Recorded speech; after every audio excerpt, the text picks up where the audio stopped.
Bismillahirrahmanirrahim. Assalamualaikum warahmatullahi wabarakatuh. Perkenalkan, nama saya Nur Ais Ishak dari kelompok A dengan NIM 90 311 90 90. Assalamualaikum warahmatullahi wabarakatuh. Perkenalkan, nama saya Yusrif Al-Mansur dengan NIM 90 300 11 9103. Bismillahirrahmanirrahim. Assalamualaikum warahmatullahi wabarakatuh. Perkenalkan, nama saya Tasbih Nur dari kelompok A dengan NIM 90 311 9071. Perkenalkan, saya atas nama Andi Tenriana dari kelompok A dengan NIM 90 300 119 107. Bismillahirrahmanirrahim. Assalamualaikum warahmatullahi wabarakatuh. Perkenalkan, nama saya Lili Zulhajar dari kelompok A dengan NIM 90 311 9070. Assalamualaikum warahmatullahi wabarakatuh. Perkenalkan, nama saya Zahar Ashari dari kelompok A dengan NIM 50 312 0026. Bismillahirrahmanirrahim. Assalamualaikum warahmatullahi wabarakatuh. Perkenalkan, nama saya Nur Aziza dari kelompok A dengan NIM 50 312 0027.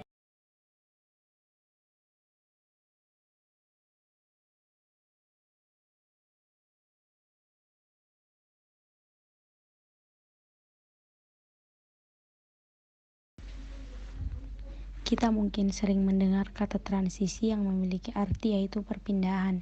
Sedangkan untuk transisi demografi adalah perpindahan dari tingkat kelahiran dan kematian yang tinggi ke tingkat yang lebih rendah.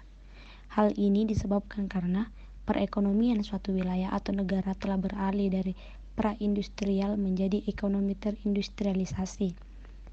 Teori transisi demografi sendiri telah diusulkan pertama kali oleh seorang ahli geografi yang berasal dari Amerika Serikat, yaitu Warren Thompson pada tahun 1929.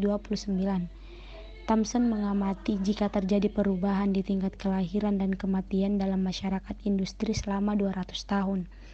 Mengenai teori transisi demografi sudah menjadi sebuah teori yang mendapat dukungan dari banyak ahli ilmu sosial, sebab terdapat hubungan antara sejarah atau historis yang cukup kuat antara penurunan tingkat kesuburan dengan kemajuan sosial ekonomi. Namun hingga kini para ahli masih memperdebatkan apakah industrialisasi dan tingkat pendapatan yang tinggi dapat mengakibatkan penurunan jumlah penduduk yang mengalami penurunan dan menandakan perubahan ke arah industrialisasi dan pendapatan yang tinggi. Tidak hanya itu saja, para ahli juga mencari beberapa faktor-faktor lain yang berkaitan dengan transisi demografi, seperti jumlah pendapatan per kapita yang tinggi, tingkat pendapatan wanita tertinggi, tingkat kematian terendah, jaminan hari tua, dan juga bertambahnya permintaan sumber daya manusia. Konsep transisi demografi. Transisi demografi sudah terlihat di beberapa negara maju.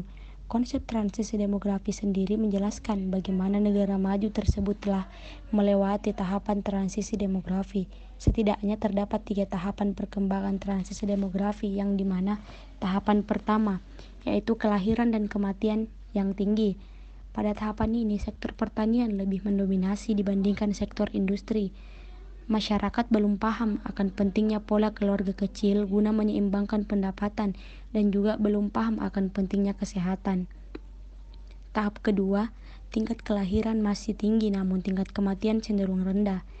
Tahap ini telah memasuki tahap industri, tetapi masyarakat belum paham akan pentingnya pola keluarga kecil untuk menyeimbangkan pendapatan, namun sudah sadar akan pentingnya menjaga kesehatan, yang dimana menjaga kesehatan itu dapat menyebabkan tingkat kematian rendah. Tahap terakhir atau tahap ketiga. Pada tahap ini kelahiran mengalami penurunan dan kematian menurun sehingga menjadi stabil. Pada tahap ini masyarakat telah memiliki kesadaran akan pentingnya menyeimbangkan pendapatan dan kelahiran anak. Dan pada tahapan ini juga masyarakat sudah sadar akan pentingnya memelihara kesehatan. Menurut Blecker, transisi demografi terbagi menjadi 5 tahapan, yaitu tahapan 1. Pada tahap ini, masyarakat berada pada kondisi pra-industri di mana tingkat kelahiran dan kematian cukup tinggi. Ada berbagai macam faktor yang menyebabkan peningkatan kelahiran, seperti belum tersedianya program keluarga berencana dan alat kontrasepsi. sedangkan meningkatnya kematian akibat kondisi kurangnya ketersediaan pangan akibat gagal panen, pendapatan yang rendah, hingga wabah penyakit yang tidak terkontrol. Tidak heran pada tahap ini, peran anak sangat penting untuk menunjang perekonomian keluarga sebab pendidikan tidaklah penting. Tahapan 2. Tingkat moralitas atau kematian turun secara perlahan, namun populasi tetap meningkat.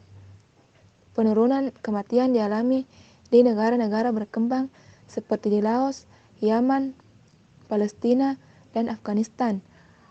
Ada dua faktor yang menyebabkan penurunan tingkat kematian, yaitu adanya perbaikan penyediaan makanan dari hasil pertanian, serta perbaikan di bidang kesehatan masyarakat untuk mengurangi kematian.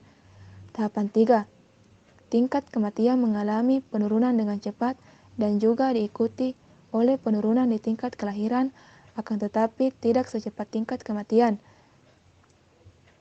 Penurunan kelahiran sendiri disebabkan oleh beberapa faktor, yaitu adanya penggunaan alat kontrasepsi dan program keluarga berencana yang mulai ditetapkan oleh masyarakat, perubahan menuju industrialisasi dari pertanian masyarakat industri, adanya urbanisasi, perubahan sudut pandang wanita boleh bekerja. Tahapan 4. Kondisi kelahiran dan kematian berada posisi rendah atau nol, sehingga jumlah penduduk dapat dikatakan dalam keadaan stabil. Beberapa teori mengatakan jika tahapan 4, penduduk di suatu negara tetap berada pada tingkat ini. Contoh negara yang berada pada tahap ini yaitu Amerika Serikat, Argentina, Kanada, Selandia Baru, Australia, dan keseluruhan benua Eropa. Tahapan 5. Model transisi demografi sendiri pada kenyataannya hanya sampai tahapan 4, hingga akhirnya disetujui menjadi 5 tahapan, namun tetap berdasarkan teori transisi demografi menurut Blecker. Pada tahapan 5, tingkat kematian lebih tinggi dibandingkan dengan tingkat kelahiran yang berada dalam kondisi stabil. Hal ini disebabkan dari gaya hidup masyarakat yang tidak sehat, seperti banyak mengonsumsi makanan instan, minum minuman alkohol, dan lain sebagainya. Kritik terhadap teori transisi demografi. Pertama, banyak negara yang dapat menurunkan angka kelahiran meskipun proses industrialisasi masih dalam tahap awal. Kedua, teori transisi demografi tersebut belum tersedia bukti-bukti empiris yang dapat mendukung hipotesis yang diungkapkan dalam teori tersebut. Ketiga, teori transisi demografi tidak dapat berlaku secara umum.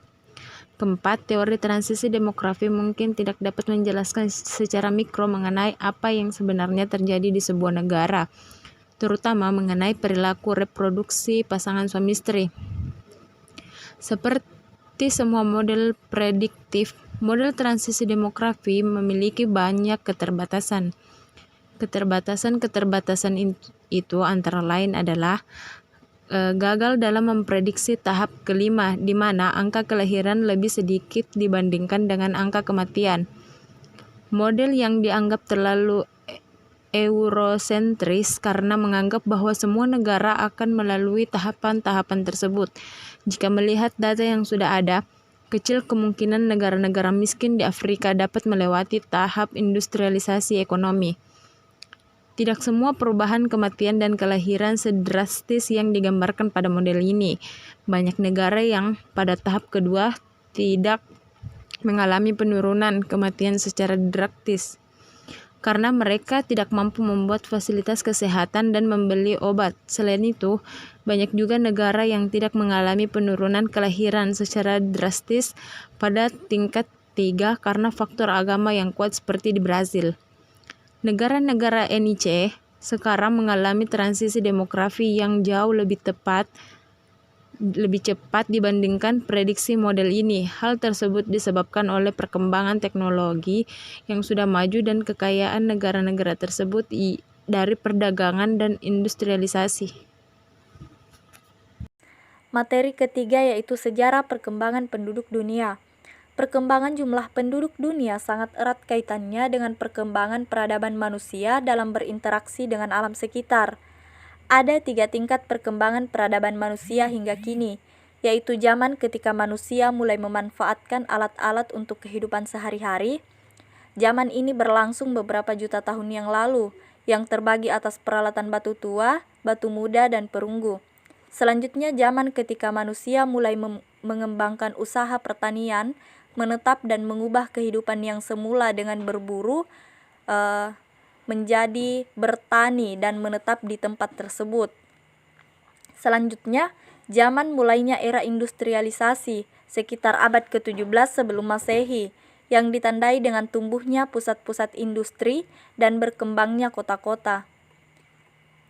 Thomson dan Lewis membagi periode perkembangan penduduk dunia ke dalam 5 periode, yaitu periode pertama dimulai pada tahun 1650 sampai tahun 1800, yang ditandai dengan perkembangan teknik-teknik pertanian baru, pendirian pabrik-pabrik dalam tahap awal, serta pengembangan sarana transportasi dan perhubungan, disertai dengan kestabilan politik yang relatif terjadi di banyak negara di dunia. Periode kedua dimulai pada tahun 1800 sampai tahun 1850. Pertumbuhan penduduk dunia sudah menunjukkan variasi antara satu negara dengan yang lain, maupun antar satu kawasan benua dengan kawasan benua lain. Di Eropa, dalam waktu 50 tahun, penduduknya bertambah sekitar 33,3%. Periode yang ketiga dimulai pada tahun 1850 sampai tahun 1900. Yang ditandai dengan banyaknya negara di dunia yang sudah melaksanakan sensus penduduk secara lengkap, sehingga data kependudukan dunia sudah semakin banyak dan reliabilitasnya semakin tinggi. Selanjutnya periode keempat, yaitu dimulai pada tahun 1900 sampai tahun 1930. Dalam periode ini juga telah mulai menurunnya tingkat fertilitas di beberapa negara. Sudah timbul kesadaran dan keyakinan bahwa pertumbuhan sepenuhnya dapat dikendalikan dari tingkat kelahiran dan kematian. Selanjutnya periode yang terakhir, yaitu dimulai pada tahun 1930 sampai sekarang. Periode ledakan penduduk dunia yang cukup besar, terutama setelah Perang Dunia II, peningkatan pelayanan kesehatan semakin meningkat, terutama dengan berbagai penemuan berbagai obat antibiotika, penemuan teknologi-teknologi modern yang semakin mendorong peningkatan kualitas hidup.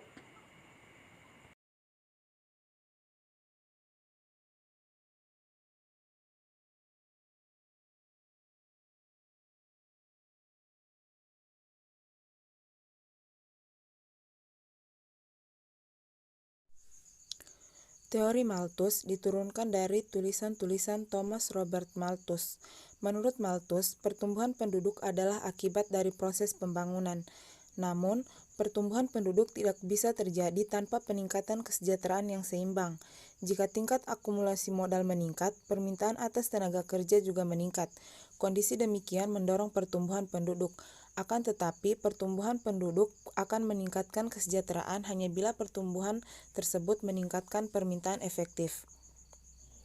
Dalam model dasarnya, Malthus menggambarkan suatu konsep tentang pertambahan hasil yang semakin berkurang. Malthus menyatakan bahwa umumnya penduduk suatu negara mempunyai kecenderungan untuk bertambah menurut suatu deret ukur. Kecenderungan ini menyebabkan penduduk akan berlipat ganda setiap 30-40 tahun, kecuali bila terjadi bahaya kelaparan. Pada saat yang sama, karena adanya pertambahan hasil yang semakin berkurang dari suatu faktor produksi yang jumlahnya tetap, maka persediaan pangan hanya akan meningkat menurut deret hitung. Menurut Malthus, karena setiap anggota masyarakat hanya memiliki tanah yang sedikit, maka kontribusi marginal atau produksi pangan akan semakin menurun. Pada masyarakat agraris, pendapatan per kapita dapat diartikan sebagai produksi pangan per kapita. Oleh karenanya, ketika pertumbuhan pangan tidak dapat mengimbangi pertambahan penduduk yang pesat, maka pendapatan per kapita akan mengalami penurunan. Penurunan pendapatan per kapita ini akan menjadi sedemikian rendahnya sehingga mencapai sedikit di atas tingkat subsisten atau kemiskinan absolut. Menurut Malthus, ada dua usaha yang dapat dilakukan untuk menghambat laju pertumbuhan penduduk, yaitu melalui positive check, yaitu semua hal yang memberikan kontribusi terhadap penurunan kehidupan manusia yang berdampak pada berkurangnya jumlah penduduk. Sebagai contoh adalah kemiskinan, wabah penyakit, perang, kelaparan, dan lainnya. Dan yang kedua melalui preventive check, yang mencakup semua cara yang memungkinkan untuk mengontrol kelahiran, termasuk abstinensi, kontrasepsi, dan aborsi.